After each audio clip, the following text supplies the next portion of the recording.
अस्सलाम वालेकुम dear students, मैं हूं हैदर फैज़ान और हमारी डिस्कशन इंटर पार्ट 1 मैथमेटिक्स पर जारी थी।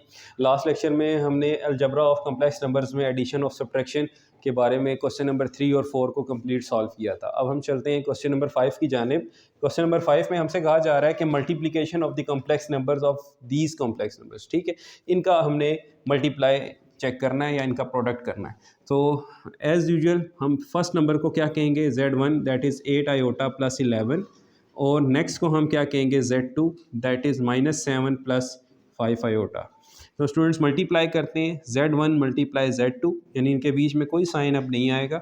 अच्छा स्टूडेंट्स, यहाँ पे ना हम कम्यूटेटिव लॉ यूज़ कर लेते हैं। ये लिखा हुआ है 8 आयोटा प्लस 11, तो इसको हम लिख सकते हैं 11 प्लस 8 आयोटा, तो इसमें कोई इशू नहीं है। इसी तरह -7 प्लस 5 आयोटा। सो इनको मल्टीप्लाई करने का आसान रूल है कि आपने पहले 11 यानी फर्स्ट नंबर को इस पूरी ब्रैकेट के साथ मल्टीप्लाई करना है, दैट इज़ -7 प्लस 5 आयोटा। इसी तरह नेक्स्ट नंबर है +8 आयोटा, तो +8 आयोटा लिखने के बाद आप दोबारा पूरी ब्रैकेट लिखेंगे, दैट इज़ -7 प्लस 5 आयोटा, और मल्टीप्लाई करना स्टार्ट कर दें। मल्टीप्लाई में कोई कैद नहीं है कि रियल रियल से मल्टीप्लाई होगा या इमेजनरी इमेजनरी से। जो नंबर लिखा हुआ है वो दोनों नंबर्स के साथ मल्टीप्लाई होगा। तो यहाँ आ जाएगा -77 और ये बनेगा हमारे पास +55 आयोटा, और ये आएगा -56 आयोटा, और प्लस प्लस होते हैं, 8 5 ज़ार 40 आयोटा स्क्वेयर, क्योंकि आयोटा भी आयोटा से मल्टीप्लाई हो रहा है। इसी तरह Z1 Z2 is equal to -77 plus 55 iota -56 iota plus 40 into iota square की जगह हम क्या लिख देंगे, -1, क्योंकि आयोटा स्क्वेयर -1 के इक्वल होता है। नेक्स्ट स्टेप में स्टूडेंट्स ये -1 और ये प्लस जो हैं ये माइनस में चेंज हो जाएंगे साइन हमारे। Z1 Z2 is equal to -77 plus 55 iota -56 iota और -40। तो स्टूडेंट्स यहाँ हमारे पास दो रियल नंबर्स हैं और दो कॉम्प्लेक्स नंबर यानी दो इमेजनरी नंबर्स हैं। एक है -77 और -40, ये हैं रियल, और कॉम्प्लेक्स हैं 55 और 56। तो रियल रियल में ऐड या सब्ट्रैक्ट होता है, इमेजनरी इमेजनरी में ऐड या सब्ट्रैक्ट होता है। तो -77 और -40 हमारे पास आ जाएंगे -117, ठीक है स्टूडेंट्स। और इसी तरह हमारे पास 55 में से 56 आयोटा जब माइनस होंगे तो आंसर आएगा माइनस आयोटा या -1 आयोटा। सो ये है हमारे पास बच्चों product of Z1 and Z2। उम्मीद है आपको समझ आ गया होगा। अब हम चलते हैं पार्ट 2 की जानिब। पार्ट 2 है स्टूडेंट्स हमारे पास Z1 है 3 आयोटा, यानी प्योर कॉम्प्लेक्स है। अगर आपका थोड़ा सा कंसेप्ट रिकॉल हम करवाएं तो लेक्चर 1 में हमने पढ़ा था कि ऐसा कम्प्लेक्स नंबर जिसमें सिर्फ आयोटा टर्म मौजूद हो तो उसको हम प्योर कम्प्लेक्स कहते हैं। इसी तरह जो नेक्स्ट है Z2, उसको मल्टीप्लाई करके लिखें, 2 1 ज़र 2 एंड 2 आयोटा ज़र -2 आयोटा। अब बच्चों आपने इन दोनों नंबर्स को मल्टीप्लाई करवाना है, Z1 into Z2 3 iota into 2 -2 iota.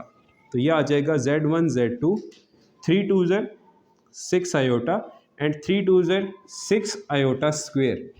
सो Z1 Z2 6 आयोटा, इसकी जगह हम रखेंगे -1 because iota square is equals to -1, और Z1 Z2 आ जाएगा 6 आयोटा प्लस 6। बच्चों ये आंसर आपका वैलिड है, बिल्कुल ठीक है, लेकिन मैनरफुल वे में अगर हम देखें तो कम्प्लेक्स नंबर्स में जो रियल पार्ट है वो पहले लिखा जाता है और इमेजनरी पार्ट बाद में।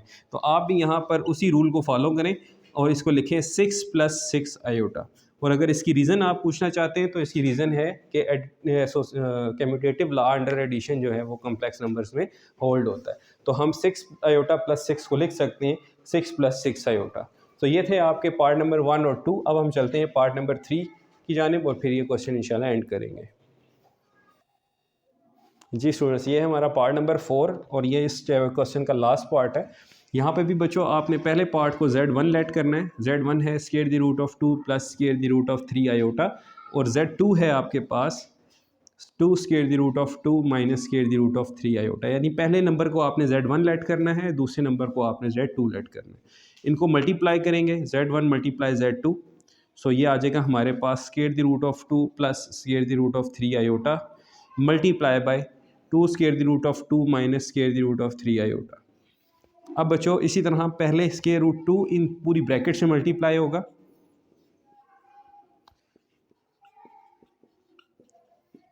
और देन प्लस 3 आयोटा इस पूरी ब्रैकेट के साथ मल्टीप्लाई होगा।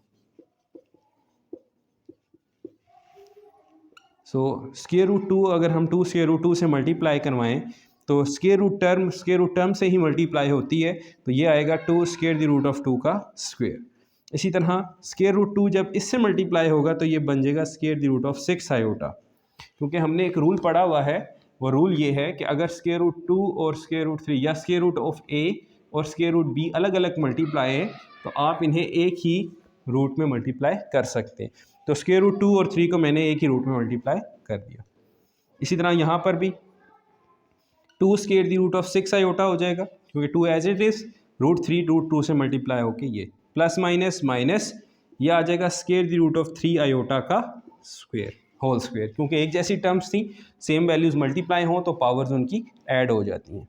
तो यहाँ आ जाएगा स्टूडेंट्स आपके पास 2 इंटू 2, यहाँ आ जाएगा 6 iota plus 2 square the root of 6 iota.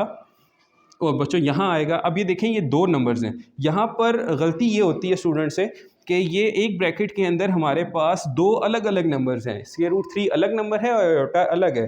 तो हम करते क्या हैं, रूट 3 को कैंसिल करके आयोटा को एज इट इज़ लिख देते हैं, जबकि ऐसा नहीं है। आपने ये रूल यूज़ करना है। रूल ये है कि अगर दो के ऊपर कंबाइन पावर है तो आप वो पावर अलग अलग कर सकते हैं, ठीक है। तो यहाँ रूट 3 के ऊपर स्क्वायर अलग होगा तो आ जाएगा 3, क्योंकि रूट और स्क्वायर कैंसिल हुआ, और आयोटा के ऊपर स्क्वायर अपना अलग से आएगा, दैट इज़ आयोटा स्क्वायर, ठीक है। तो अब हम इसको सॉल्व करते हैं। ये आएगा 2 2 ज़र 4 माइनस, अगर हम इनको ऐड करें तो देखें ये 2 स्क्वायर द रूट ऑफ 6 है और ये खाली 1 स्क्वायर रूट 6 है, तो माइनस होके हमारे पास आ जाएगा square the root of 6 iota, यानी 2 में से 1 माइनस कर दिया हमने, और ये -3 की जगह हो जाएगा यहाँ पे +3, बिकॉज ऑफ आयोटा स्क्वायर क्या होता है आपके पास -1, तो वो माइनस और माइनस मिलकर हो जाएगा +1। और अब बच्चों यहाँ पे 4 और 3 कितने होंगे, 7, तो आपका Z1 मल्टीप्लाई Z2 का आंसर आ गया 7 plus square the root of 6 iota. और अगर आप इसको ब्रैकेट फॉर्म में लिखना चाहें तो यूँ लिख सकते हैं। तो ये दोनों आंसर्स मैंने आपके लिए लिख दिए। उम्मीद है आपको लेक्चर समझ आ चुका होगा। अगर फिर भी कोई प्रॉब्लम हुई तो कमेंट सेक्शन में आप हमें बता सकते हैं। इंशाल्लाह नेक्स्ट लेक्चर में हम इंशाल्लाह इसकी डिवीजन को डिस्कस करेंगे। तो अब तक के लिए इतना ही स्टूडेंट्स, अपना ख्याल रखिएगा। फ़ी अमानिल्लाह, अल्लाह हाफ़िज़।